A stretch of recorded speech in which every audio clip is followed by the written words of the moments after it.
Hey there everyone, Dr. Beth Westie here, and I wanted to pop on and talk about cheat days. How often should I have a cheat day? Should I be doing this just once a week? Should I just do one cheat meal? What does this mean? How is this going to be helpful or beneficial for me? In talking about this, the idea of a cheat day is something that a lot of gals are surprised that they don't see on the meal guide in my 12-week challenge.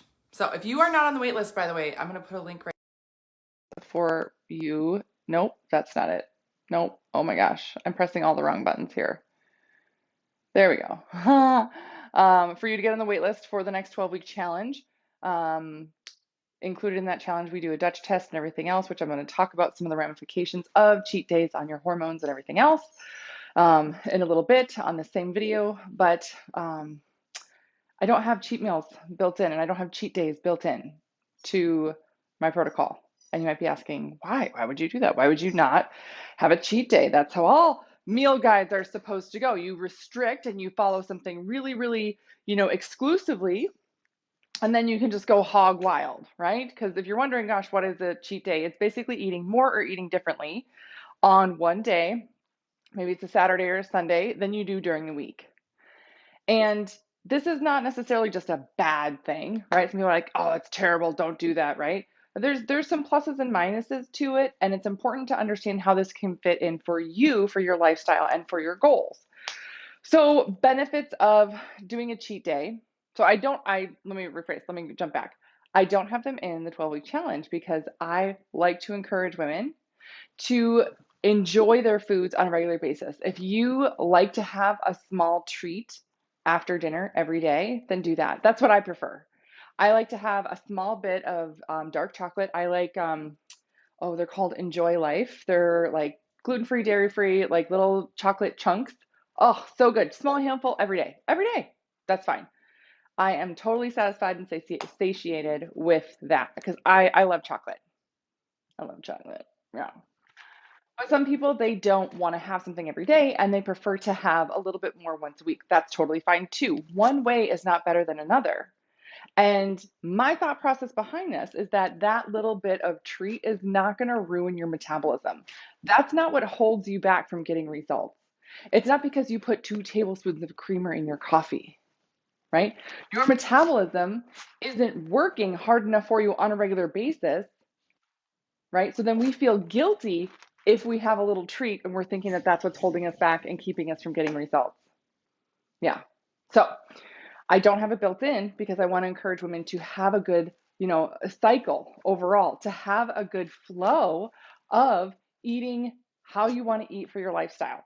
Like I said, for me, I like to have a treat every day. Some people don't like that, but again, it's up to you and to have your metabolism work hard enough for you.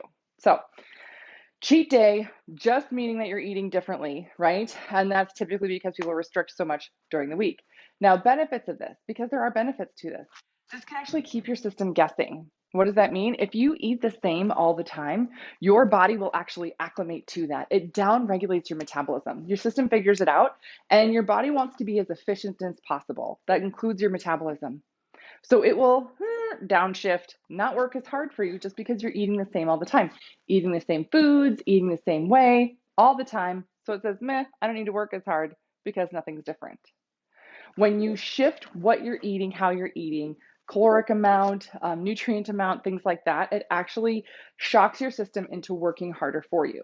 Now, is this a strong enough tactic to use on its own to help a lot of women lose weight? Not necessarily, but it is a tactic that you can layer in and can be beneficial, right? The other thing that this is good for is that it prevents boredom, right? It prevents boredom. What's one of the toughest things about being really strict on a diet? It gets old super fast. No one wants to eat the same all the time and not enjoy like fun things. No one wants to go to your best friend's birthday dinner and everybody's enjoying these wonderful meals and you're like, I'll just have my chicken and broccoli. No sauce, no nothing. No, not even a glass of wine with dinner, nothing.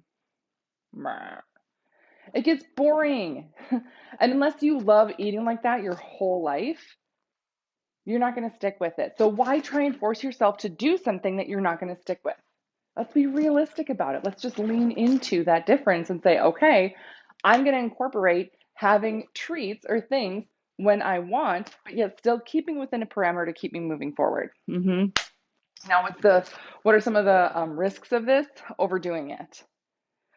Overdoing it on your cheat day, restricting way too much during the week, restricting way too much on days that you are, trying to eat. Oh, I'm only going to have this many calories. I'm only going to eat this much, whatever.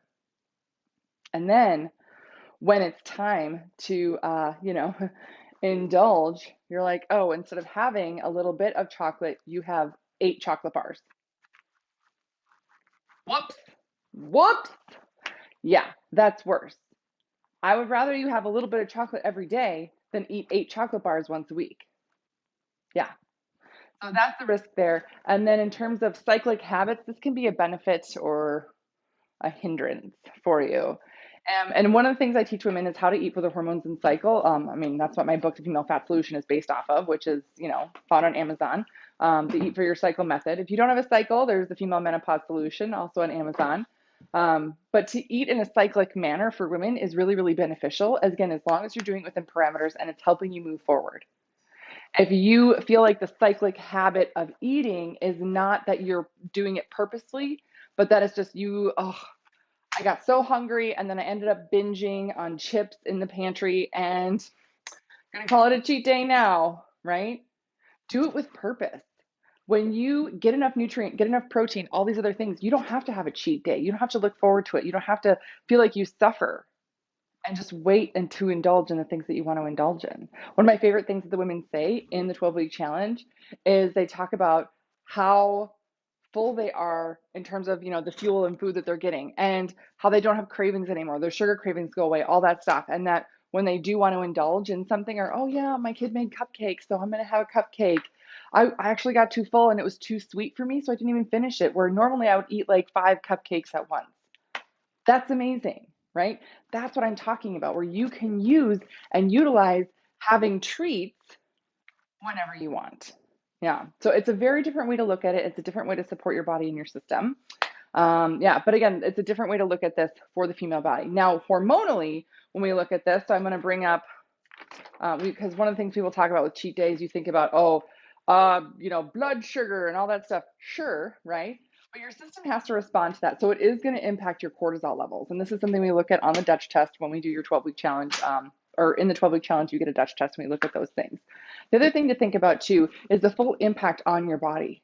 When you restrict, say you're eating 1,200 calories during the week, and then all of a sudden it's Saturday, so you eat 4,000 calories, the sheer volume of that on your gut is extreme. Your gut is not used to dealing with that, and your gut actually takes a lot of energy and a lot of blood flow to function. So you're going to have gut disruption, everything else. It's going to mess up a lot of the detox systems from your body, which means it's going to impact your hormone pathways. And then you feel like it takes a couple of days to recover, which leads you into the next week where you start restricting again. And then that pattern just takes over again. Is that really helpful? Is that moving you forward? Right? Or are you using this as a tool to keep you motivated, to keep you going, and you're doing it at a pace that's helpful for your system? These are things that we can talk about in the 12-week challenge. These are things that I will tailor and tweak for each person, because it's important to understand what you like to do, how you like to eat, things that you like to eat, what works for you and how you live your life and your goals. So that's what I got for you guys tonight. Please let me know if you have any other questions. If you have a question on something I covered and you want me to do a whole video just to deep dive on it, I absolutely can. Just leave a comment down below. If you're looking for more information, I also have my podcast, which is called The Female Health Solution. Then my YouTube channel is called Dr. Beth Westie, where you can subscribe to stay updated on all the videos I have coming out. So that's what I got for you guys tonight. Let me know your questions, and I will see you later.